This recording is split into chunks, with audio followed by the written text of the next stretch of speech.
Today's podcast is a very special one. The other day I sat down with Jay Trombley, the safety officer from Crosspointe Church, whose actions saved lives on June 22nd of 2025 when an armed assailant came onto the property with the intent of harming as many people as they could. This is a multi-part series and this is the first portion. It is an amazing story and well worth the listen. So without further ado, let's dive in.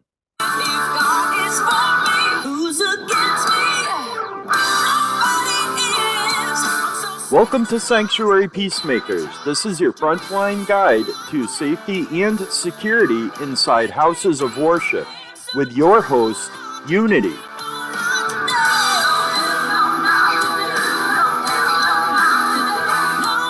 Now, let's enter the crucible of our discussion. The right spot? Yeah, fine. All right. Welcome, everybody. Today's episode is a special one, not because of headlines, but because of heart. We're joined by Jay Trombley, a member of the Crosspointe Church security team.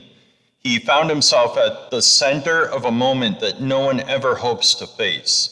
The day an armed individual showed up at his church intent on doing harm.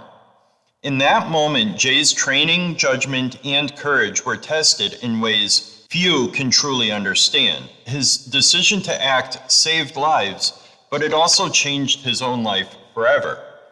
This conversation isn't about sensationalizing what happened, it's about learning. It's about preparation, the weight of responsibility, and the realities that come after a critical incident.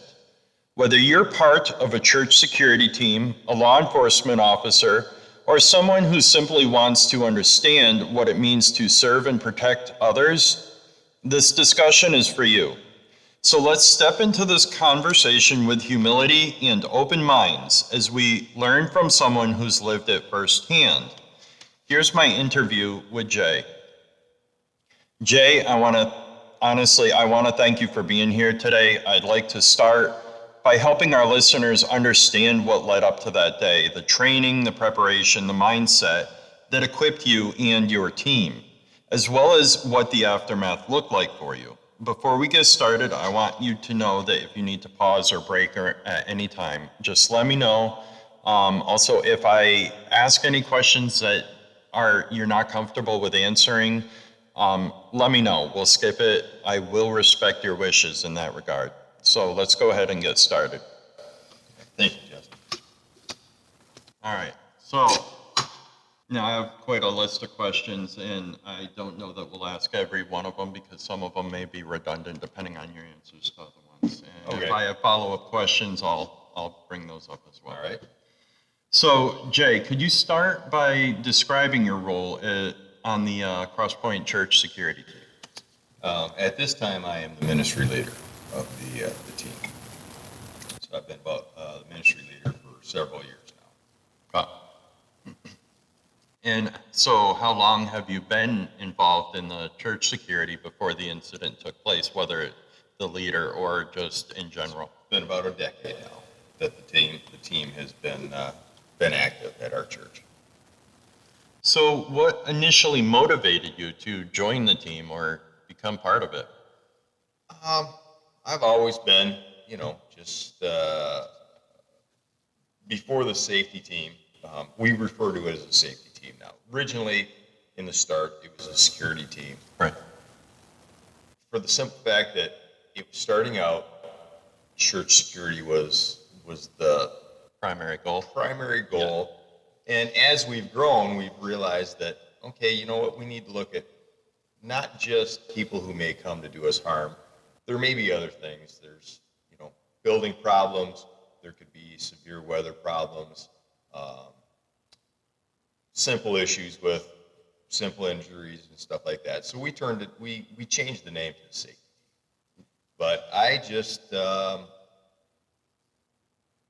was always the one looking around, and because before this I was on what we call the Ironman, and we do the maintenance in-house on the building. Yeah, you and I had talked about that before, where you pick a bunch of guys and go in and fix a bunch Yeah. of stuff, basically. Yeah. So I've always been the one, I'm always looking around, and just it made sense to go ahead and when the safety team was started, to be part of that, to just take care of the people of the church. Right. That's fair. And regarding the safety team aspect of it, I'm a strong proponent of calling it a safety team rather than security, and I have been pretty much from the start because, like you said, it's not just about security. You also have medical. You have like a bunch of different things that you got to be concerned with other than just the security aspect. So, what kind of regular training did your team do to prepare for emergencies? Did you have like regular trainings in different areas, or what did that look like? For quite a while, we would have a monthly meeting, and some sort of refresher training. As the team originally started, there was a lot of initial training that was made available to us, whether it be first aid, de-escalation, firearms, just whatever we could, absorb. Right. And as of late, we haven't done as much as we should have, but Which is ironic. You would think after an incident it Right, would step right. up a bit. And so that's something that I need to get working on and get more involved. We have some newer members that haven't had some of the original training that we have had, and I need to get some more members on our team. Our team has dwindled over the years, Right. and not a lot of people have stepped up to. That's join. fair. And I think that kind of happens at a lot of churches. Your church is not exclusive in that. It's one of the most boring ministries that you can be involved with. But that's a good day. That's a good day. It was absolutely boring. That's a perfect day. Yeah. So did you have any prior experience in law enforcement, military, or security prior to joining the team? None whatsoever. So how did the team approach firearm proficiency and use of force training? I know you mentioned that there was a bit of training. Like, how did they approach that aspect specifically? The initial leaders of the team, the gentleman that brought the concept to the elders of the church leadership,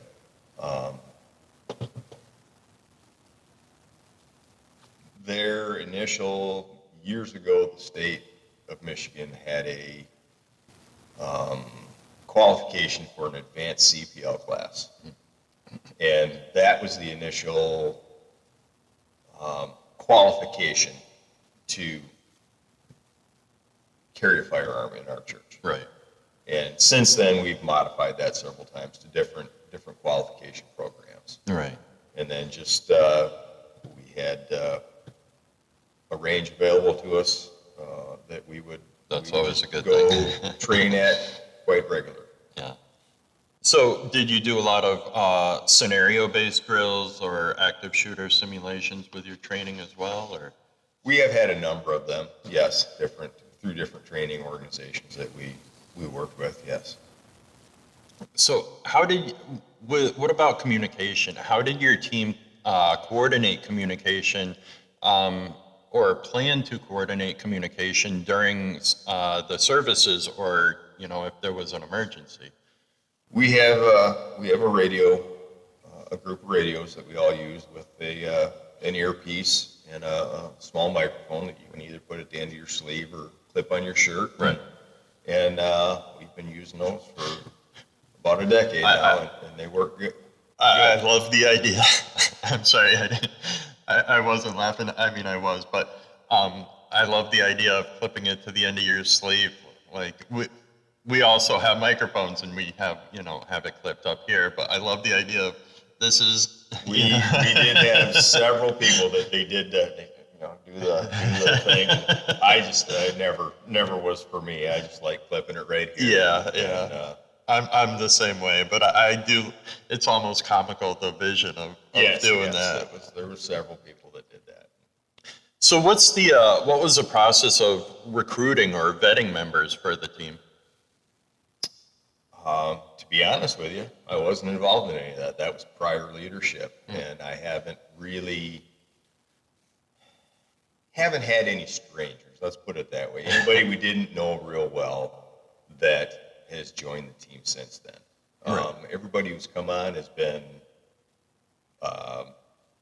through, somebody we've known Right. for quite a while. So do you speak to people personally, like go out to somebody and say, hey, I think you would be a good fit for our team. You seem to be interested in the We have done that in the past. Yeah, we have. And then some are just younger guys that have come in and their family to other team members. Right. And have son-in-laws and several of us are, my son-in-law's on the team. One of the other fellas, he has two son-in-laws on the team. They're some of the younger guys. So it's kind of a family effect. It is. It always seems like churches, you get that, Right. half the band is related and half the security team is related somehow.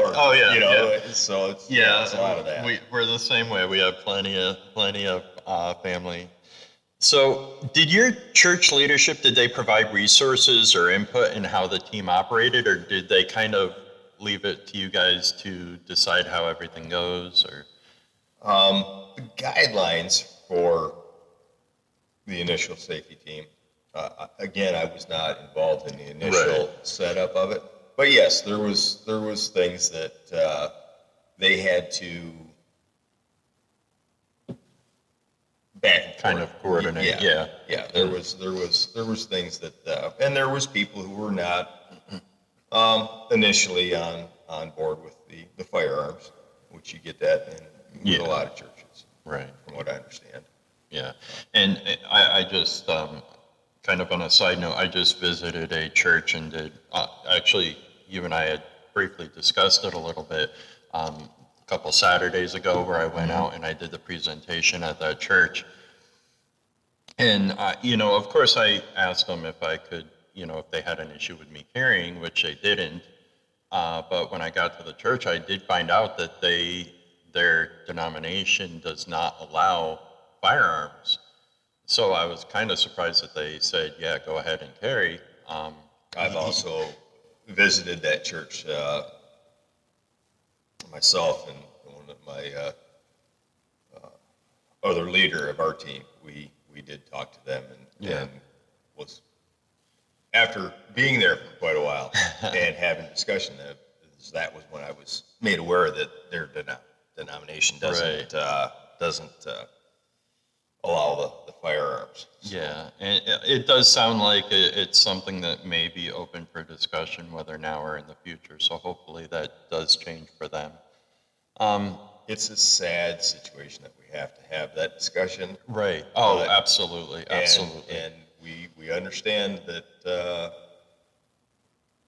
mindset, but as much as we hate to say times are changing and you have to adapt to them, times are changing and you have to adapt to them. Yes. Yeah. So how does your team balance the security mission with maintaining that welcoming atmosphere that, for the congregation and for everybody else that may be new coming into the church and that kind of thing? Well, we, we're plain clothes. If you look close, you'll see that, we have an earpiece. We have lanyards with a identifying badge. Right. And, it can be tucked in your shirt or it can be out. Never had a negative reaction from anyone. People appreciate the fact. I was just going to say, you probably get a lot of thank yous. And we've been getting that for years. People are like, well, thank you for taking care of and watching over us. And after there's been other instances somewhere in the country, right. in the past years, people are really, they appreciate it. They know that you're taking the time to do that. So what role did teamwork and trust play in the preparing for the critical moments? I just, so many of us have been doing this together for so long, Right. and we've trained together, and just that we know each other, and we've been doing this together for so long. It's something we don't really think about. It's Kind of comes with second nature. We are the safety team, and we're a group, and we do what we do, and it after a decade of nothing happening, it just became it. We had gotten a little relaxed. We were in a flow, and we, just watched for things. Right. And And that actually brings up an interesting point that I don't think I added with my questions, but how do you prevent that? How do your guys prevent that complacency? Do you rotate shift or rotate people out of, into different positions or? well, we have 3 different teams. So you're on for a month, and you're off for 2 months. Oh, I wish we had enough. Originally we had 4 teams, and we had at least 5 members on each team. Now we're down to 3 teams, and many of us are on all the time. Right. So we're way down on numbers, and so many of us are just on all the time. And if we're not on duty, a lot of people will mic up and be in service. Right. I myself, I'm always on. I'm usually in the service somewhere, Right. or either sitting in it or watching in the sanctuary. But no, our numbers are down, so some of us are always on. And just with being the lead, it doesn't matter whether I'm not on. I'm mic'd up. Many of us just mic up every Sunday. Right. Were there specific warning signs or behavioral indicators that you were trained to watch for? Like, were you taught about like what to look out for as far as behaviors or that kind of thing? Oh yeah, we've always been, the watch for somebody who seems nervous, who's, looking around Fidgety. too much or fidgety. There's it's the gut instinct is something that is a genuine thing that they always talk about. And I think anybody who's in security or an officer or anything like that, I think they teach you that gut actually really matters a lot more than people give it credit for. But you hate to say it, but if you see somebody that you're not familiar with, and they have that's nervous looking and stuff like that, that really raises a flag. And with a smaller church, everybody. So when when you see somebody who's new, naturally you're going to look at them, talk to them, welcome them. The welcoming crew, will usually say hi. There's always somebody who spots a new face that even if they're not, well, hey, how you doing? It's good to see you, so and so, and so that's something that your greeters really are your first line of defense.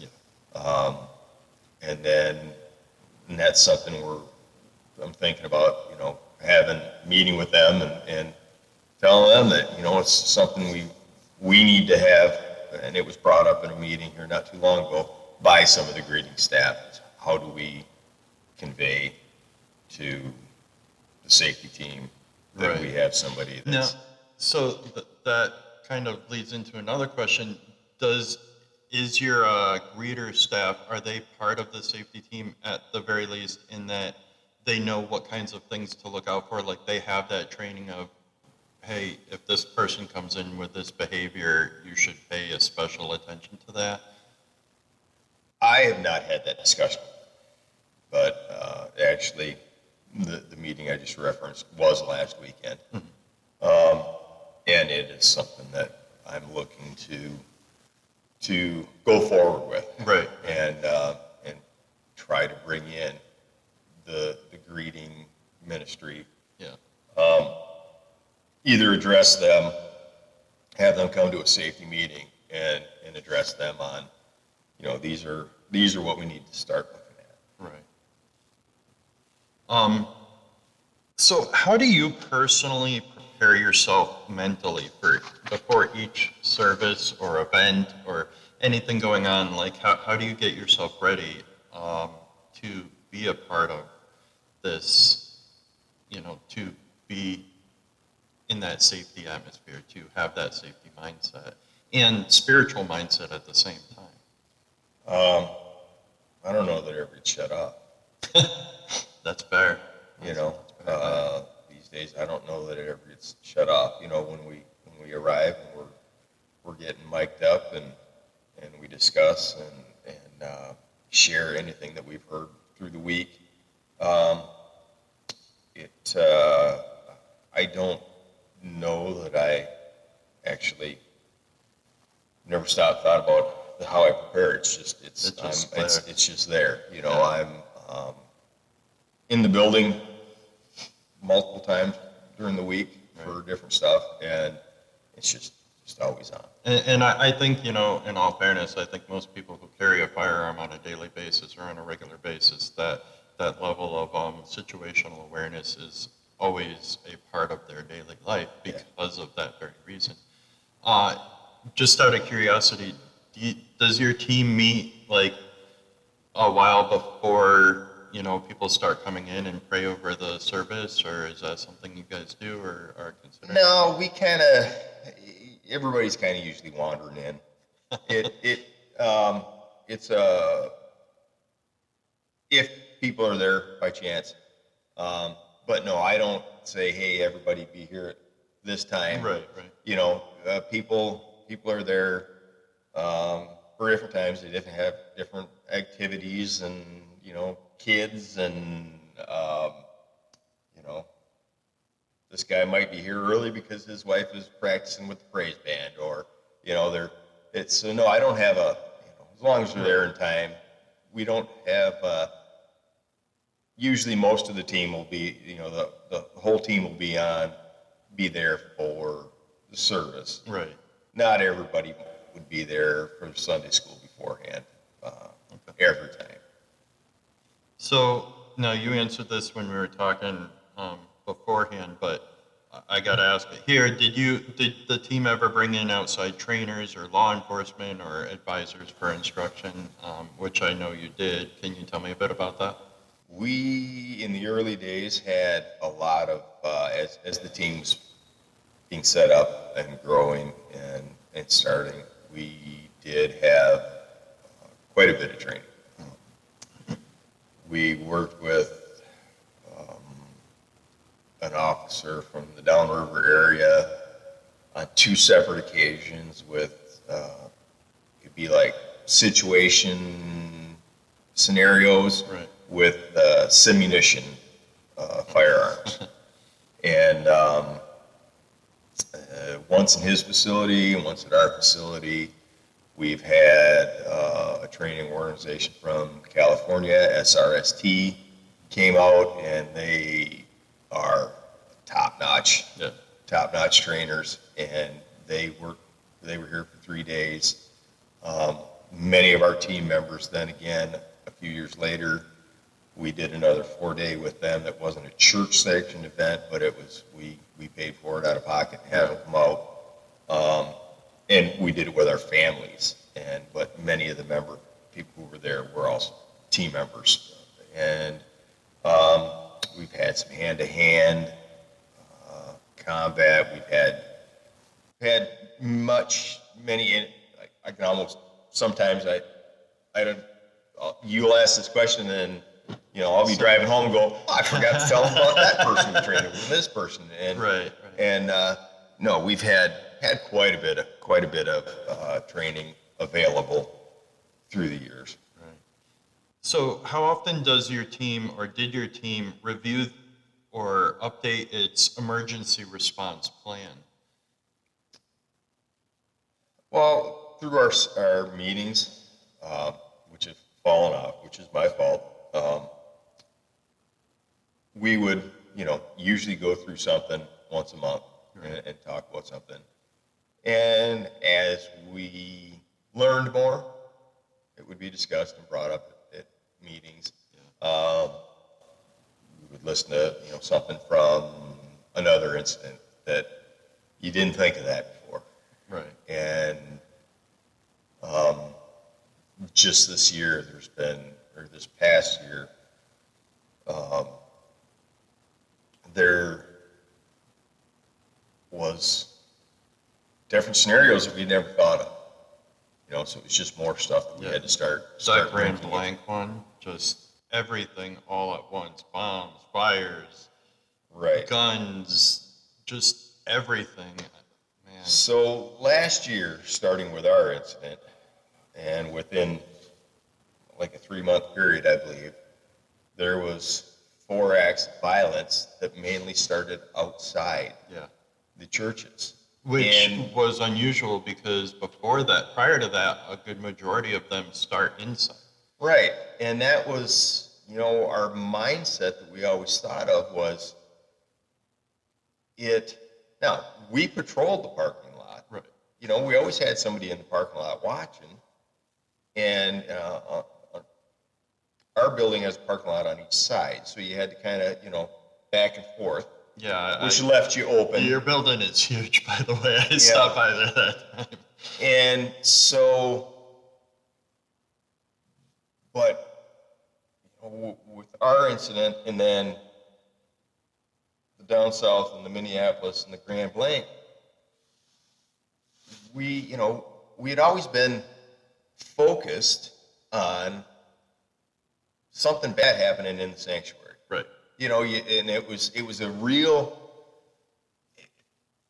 we'd never trained for this situation that happened to us. That scenario hadn't really crossed a lot of minds, and then to see it play out 3 more times within several months, really changed the mindset of a lot of people. Right.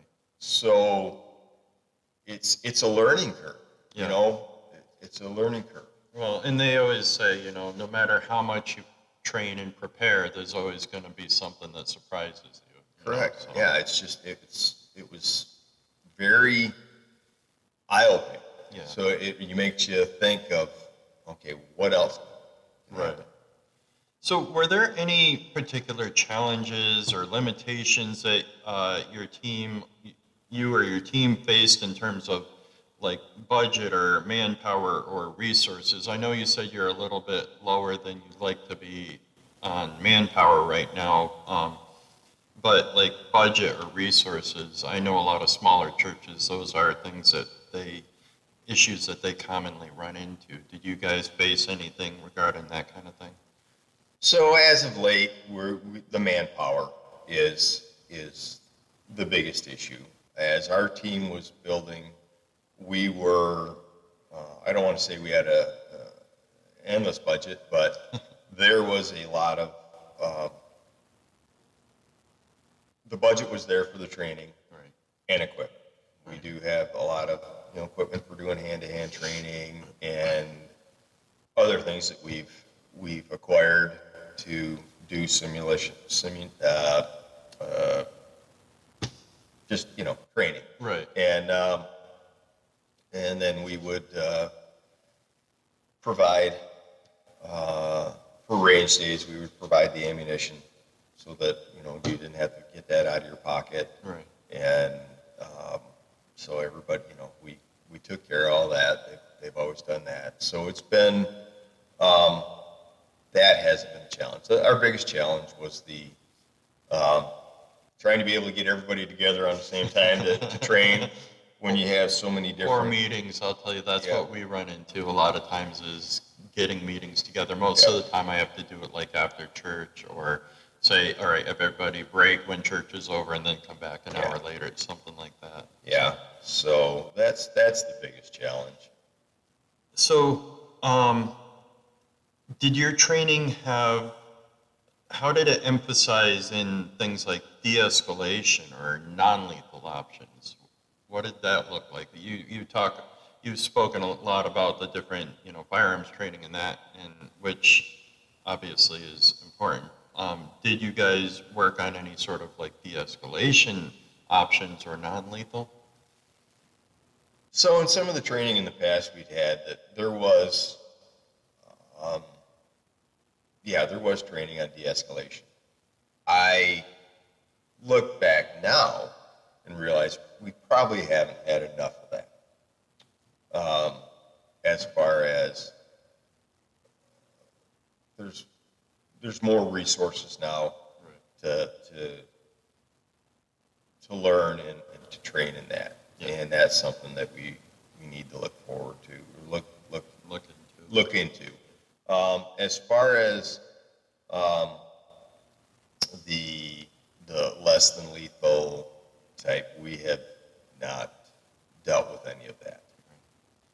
And I think, honestly, most churches don't, we're not officers, so we're not prepared to handle things away with the same level that they are, like, police officers. So this is just my opinion, and I'm gonna, discuss it a little bit. Because somebody asked me this the other day. They asked me, have you ever considered less than lethal? And I said, I can understand its place, but here's my viewpoint on it. Less than lethal is great if you know what you're doing. Most of these people are volunteers with no background in anything. So I would rather give them the chance of ending the situation rather than have them try and use a less than lethal, make that decision incorrectly and end up dead because of it. So I'd rather them err on the side of caution for their lives and other people's lives, basically. And it's a sad world we live in where it comes down to that, but at that point, it needs to be a fully lethal option. If you can't de-escalate, it needs to end. Yeah, that's something I never really thought too far into. I know we discussed that previously. And yeah, that would be something to really think about. But then equipping your whole team with it. Yeah. And, before long, you're going to, you start getting all that kind of equipment. Before long, you're going to end up looking like a cop. Right. There. It's hard enough to keep everything honest now, with radios and all the other stuff that you carry, You don't want to be wearing a duty belt. Like, I've got a pair of handcuffs, but I don't ever wear them because it's just too much. But, and like I said, most people are not trained. That's just one more training. It's better to keep to bare minimum, which means, unfortunately, lethal options are your best way to go. It's your most survivable chance. And not all of our safety team is armed. Right. That's not a requirement of our team. Eyes and ears, and so first of all, you need to spot your threat. Right. And then, just to help out with the crowd and stuff, it was never a requirement. It wasn't an emphasis to carry a firearm. It's just being able somebody to know what to do how to react when a situation starts. So. And I'm a strong advocate of not everybody needs to be armed. In fact, there's people that want to come on the team that can't be armed for one reason or another, that doesn't mean they shouldn't be on the team. There's plenty of other areas, medical.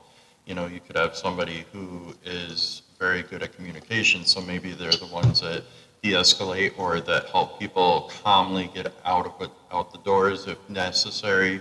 Or maybe they're good with relaying information, so maybe they should be the ones to specifically call 911 because in an emergency, it's like, oh, I don't have to worry about it. Somebody else is going to get it. Well, if everybody says that, then nobody gets it.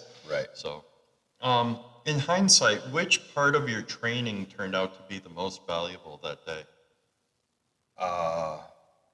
Unfortunately, I would have to say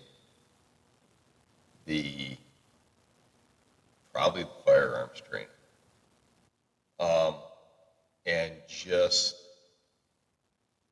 probably, quite a bit of it all played a role. It was just that we'd had enough of it that there wasn't a lot of thinking that had to go into it. It was reaction. Muscle memory. It was muscle memory. It was just heard a noise as people came towards me from where the noise came. There was messages relayed. Right. Some of them I don't even remember people talking to me. Right. And then just going towards the sound of the threat. Although I originally thought, I just went towards the sound of the noise. And one of the people that I encountered as I headed towards the noise told me exactly where the threat was. Right. I still don't remember talking to that person. I actually put my hand on her shoulders. I went by. She's told me, and I don't remember that at all. That selective stuff your brain does. Kind of tunnel vision. And the things that your brain does in those situations, it eliminated that. Didn't keep it. Right. And I didn't know that till several weeks after actually discussing it with her, that she had come through the door and told me exactly where she saw the person, and I was going past her, put my hand on her shoulder. She told me, I don't remember.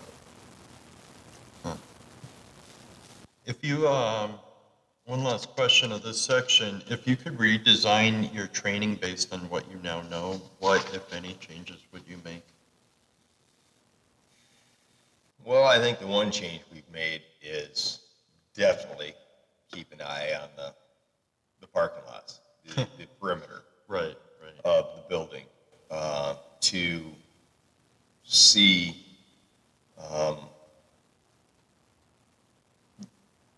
catch the threat before it gets in the building.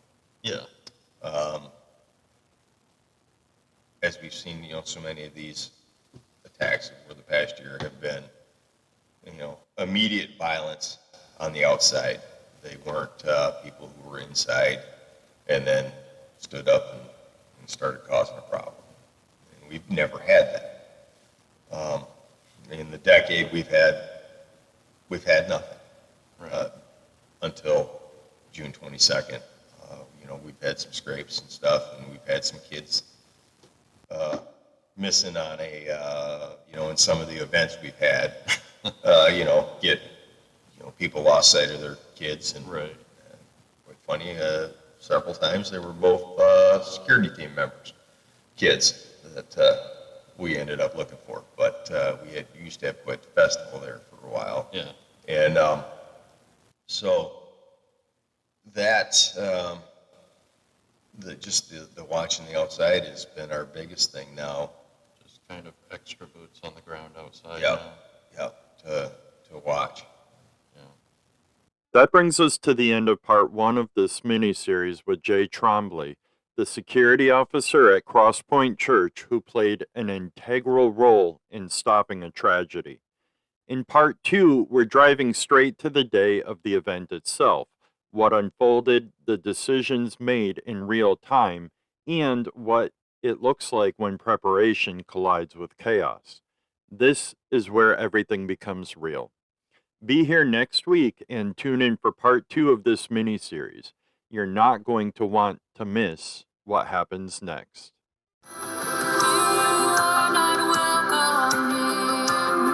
Thank you for tuning in to another episode of Sanctuary Peacemakers.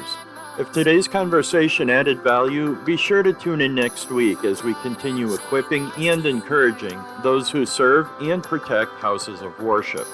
A special thanks to Haley Jones for granting permission to use her song Not Today in our introduction, and to Leslie Jones for allowing us to use the song Sound Mind as our outro music. As always, y'all stay safe and y'all stay blessed.